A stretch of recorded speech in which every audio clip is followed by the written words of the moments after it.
Salut, c'est Trado, content de vous retrouver pour la mise à jour de l'analyse technique du CFD à risque limité sur France 40, Allemagne 30 et US 30 en données de moyen et de long terme. On commence par les précautions d'usage.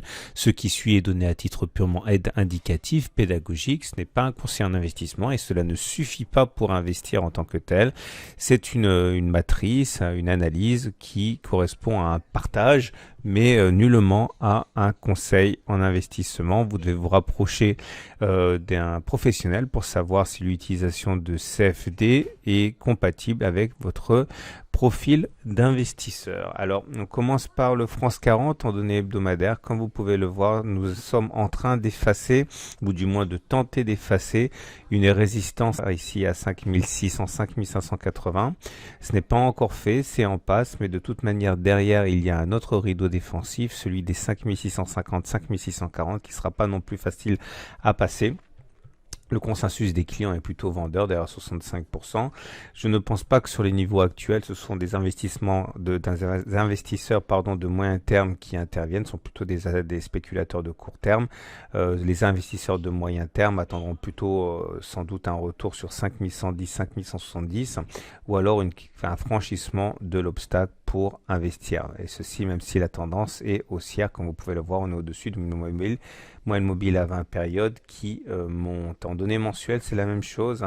Nous sommes nez à nez avec un obstacle de long terme, la zone des 5500, 5650 qui a été extrêmement dangereux jusqu'à là. Je ne pense pas que les investisseurs de long terme soient intéressés par les niveaux actuels. Ils attendent sans doute un retour sur les 4545, 4744, zone sur laquelle on a rebondi précédemment pour investir, ou alors que l'on ait cassé l'obstacle ici des 5500, 5650. Mais sur les niveaux actuels, on est trop proche d'un obstacle pour voir, à mon avis, les investisseurs de long terme se précipiter. On passe à l'Allemagne 30. Pour l'Allemagne 30, on a effacé la résistance des 12 430, 12 380 ici. La prochaine résistance est à 12 468, 12 400. Il y en a encore une juste au-dessus, il y a encore une quatrième. Donc il faut savoir que le terrain est assez miné pour l'instant. Les investisseurs de moyen terme attendent soit éventuellement un retour sur 11 600, 11 660 pour investir, ou alors un retour sur la zone fraîchement cassée des 12 430, 12 380 pour acheter, tout en sachant que le potentiel de gain est quand même assez limité, en ce sens que les résistances s'enchaînent ici, et il faut vraiment soigner son ratio gain-risque si on est un investisseur de moyen terme. Pour les données de long terme, c'est la même chose. On est vraiment beaucoup plus proche d'une résistance de long terme que du support de long terme. Je pense que les investisseurs de long terme ne rentrent pas sur le niveau actuel.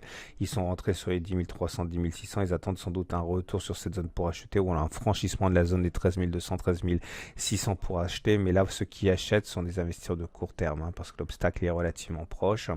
Et on termine avec l'US 30. Pareil, même configuration. On est sur des résistances importantes. Ici à 26 500, 26 900, les investisseurs de moyen terme n'investissent sans doute pas massivement sur les niveaux actuels, ils préfèrent attendre un retour sur les 24 000, 24 700, ou alors un franchissement de l'obstacle pour avoir les coups des franches pour monter un peu plus facilement.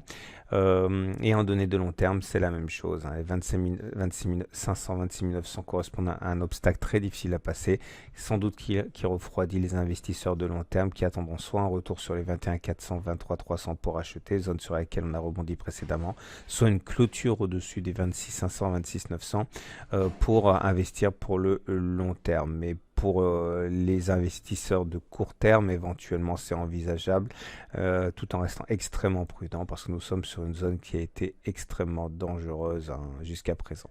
Consensus des clients vendeurs à 63%. Voilà. Donc si on fait le bilan de tout cela, nous ne sommes pas sur des zones qui devraient intéresser massivement les investisseurs de moyen terme, encore moins les investisseurs de long terme. Ceux qui achètent actuellement sont des investisseurs de court terme. Je vous souhaite une excellente semaine et je vous dis à la semaine prochaine pour la mise à jour.